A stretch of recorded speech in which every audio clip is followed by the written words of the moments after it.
po sa Ellie's Kitchen. Gagawa po tayo ng chicken sandwich. Gawa po sa leftover chicken. Ito po siya.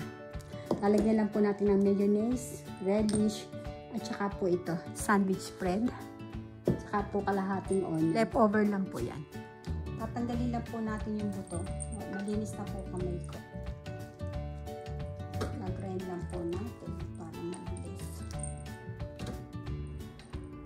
Wala na po siya. Ito na po siya. Para po hindi durog na durog.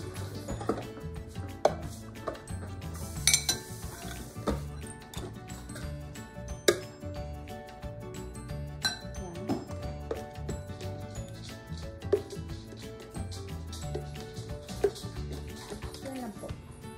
Haluin. Meron na kayong masarap na sandwich. Chicken sandwich po.